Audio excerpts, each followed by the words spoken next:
যুবক আটা দিয়ে রুটি বানায় আর পড়ে আস্তাগফিরুল্লাহ, রুটির খামির বানায় আর পড়ে আস্তাগফিরুল্লাহ, গোল গোল করে খামির দিয়ে দলা বানিয়ে সাজিয়ে রাখে আর পড়ে আস্তাগফিরুল্লাহ, রুটি বেলুন দিয়ে বলে এটারে চুলার ভেতরে ঢুকায় আর কি পড়ে আস্তাগফিরুল্লাহ। ক্রেতা আসলে ক্রেতাকে রুটি দেয় আর পড়ে, ক্রেতার হাত থেকে টাকা নিয়ে ক্যাশ বক্সে রাখে আর কি পড়ে।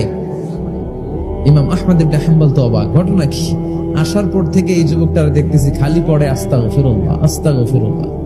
তিনি কৌতূহলবশত বললেন, যুবক, মা লাকা ইয়া শাব দাইমান তাকরাউনা আস্তাগফিরুল্লাহ, হে যুবক, তোমার ঘটনাটা কি?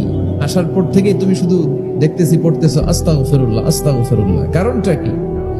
যুবক বলে, আমি সবসময় ইস্তেগফারের সাথে আঠার মতো লেগে থাকি, আর লেগে থাকার কারণে এর বরকতে আল্লাহ আমাকে মুস্তাজাবুদ দাওয়া বানিয়ে দিয়েছে। মানে আল্লাহ আমাকে এমন বানিয়েছে যে আমি দোয়া করা মাত্রই আমার দোয়া কবুল করে কে? ইমাম আহমদ ইবনে হাম্বল বললেন, আনতা মুস্তাজাবুদ দাওয়া, তুমি মুস্তাজাবুদ দাওয়া, মানে তুমি দোয়া করলেই সেটা কবুল হয়ে যায়? যুবক বলে, নাআম আনা মুস্তাজাবুদ দাওয়া, আমি আমার জীবনে যত দোয়া করেছি সব কবুল করে নিয়েছে কে? আমি মুস্তাজাবুদ দাওয়া, আমি দোয়া করতে দেরি কবুল হতে সেটা দেরি হয় না। তবে আমার পুরো জীবনের সব দোয়া কবুল হলেও একটা দোয়া এখনো কবুল হয় নাই। এটা শুনে ইমাম আহমদ ইবনে হাম্বলের কৌতূহল, কিউরিসিটি আরো বেড়ে গেল। তিনি বললেন, তোমার জীবনে সব দোয়া কবুল হয়েছে, একটা দোয়া কবুল হয় নাই, কি সেই দোয়া আমারে বলো?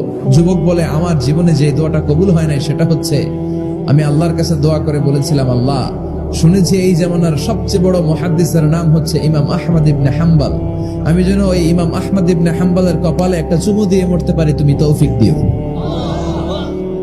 ইমাম আহমদ ইবনে হাম্বল নিজেকে আর ধরে রাখতে পারলেন না, চোখের পানি ছেড়ে দিলেন, যুবককে জড়িয়ে ধরলেন আর বললেন, ইয়া শাব, আহমদ ইবনে হাম্বলের কপালে চুমু দেওয়ার জন্য আহমদ ইবনে হাম্বলের দরবারে তোমার যাওয়ার দরকার নাই, আহমদ ইবনে হাম্বল নিজেই তোমার দরবারে ছুটে এসেছে। আনাল আহমদ ইবনে হাম্বল, আমি নিজেই আহমদ ইবনে হাম্বল। চিল্লায়ে পড়েন আল্লাহু আকবার।